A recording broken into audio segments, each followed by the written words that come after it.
So hello everyone, welcome to SSC calculations again. तो ये चल रही है हमारी 10% सीरीज, जिसमें हम सिर्फ वही क्वेश्चन कर रहे हैं जो 10% बच्चे कर पाते हैं। तो टाइम वेस्ट नहीं करेंगे और करेंगे आज के क्वेश्चन को। तो आज के लेक्चर का क्वेश्चन है, a man invested some money continuously for 3 years at the rate of 8% per annum. ठीक है। After 3 years man got rupees 22620 from bank. Form नहीं होगा, फ्रॉम होगा, from bank. Then find how much money he invested every year. ठीक है। देखो, उसने equal equal money 3 साल तक इन्वेस्ट किया है, तो मान लेते हैं उसने एक्स इन्वेस्ट किया है। ठीक है।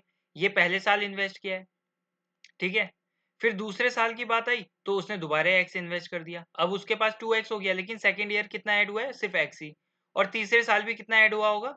एक्स ही हुआ होगा। टोटल 3x हो गया है लास्ट तक ऐड करते करते, लेकिन हर साल उसने एक्स एक्स एक्स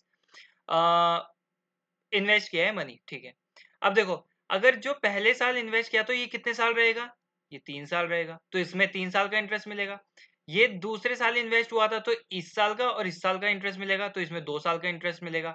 और जो लास्ट वाले साल एक्स हुआ है इन्वेस्ट, इसमें सिर्फ एक ही साल का इन्वेस्ट मिलेगा, इतना इंटरेस्ट मिलेगा। ठीक है ना? इतना आप समझ गए होंगे। तो हम करेंगे कैसे? देखो, अब हम करेंगे कैसे? टोट वो इस एक्स को देखते हैं। पहले एक्स इसने किया इन्वेस्ट। ठीक है। तो उसको जो टोटल मनी मिला है ना, देखो, इस एक्स का कितना इंटरेस्ट मिलेगा उसे? 3 साल का इंटरेस्ट मिलेगा। एक्स इंटू 3 इंटू 8/100 के हिसाब से मिल गया इंटरेस्ट, है ना? ठीक है। अब दूसरे साल एक्स इन्वेस्ट किया उसने, इसको कितने साल का इंटरेस्ट मिलेगा? 2 साल का। तो ये कर देते हैं एक्स इंटू 2 इंटू 8/100। ठीक है।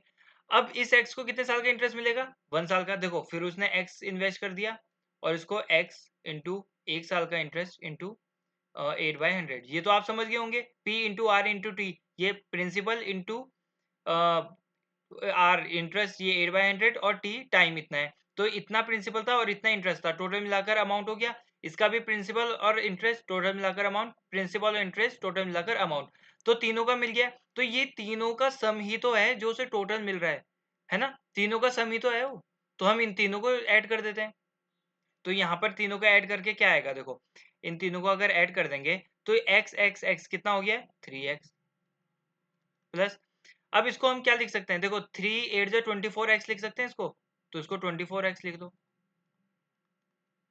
इसको 8 2 जो 16x लिख सकते हैं, इसको 16x लिख लो, 16x/100।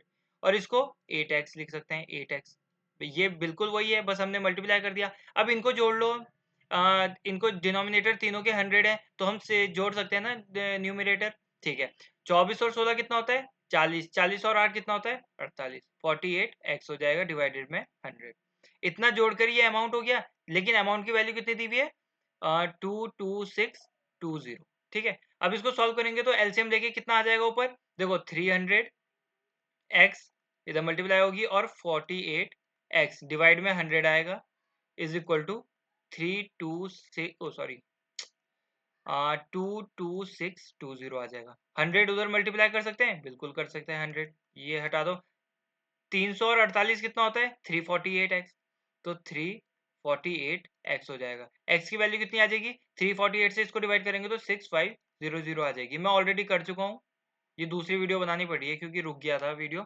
तो इसको आप सॉल्व कर लेना। 348 को 348 से इसको डिवाइड करोगे तो 6500 आ जाएगा। तो x की वैल्यू निकाल दी। x था क्या हमने, कितना इन्वेस्ट वो कर रहा है। ठीक है। तो यहाँ पर होता है हमारा लेक्चर खत्म। ओ सॉरी, क्वेश्चन खत्म। एक ही क्वेश्चन था इसमें। तो अब मिलते हैं आपसे नेक्स्ट लेक्चर में, तब तक के लिए बाय, टेक केयर।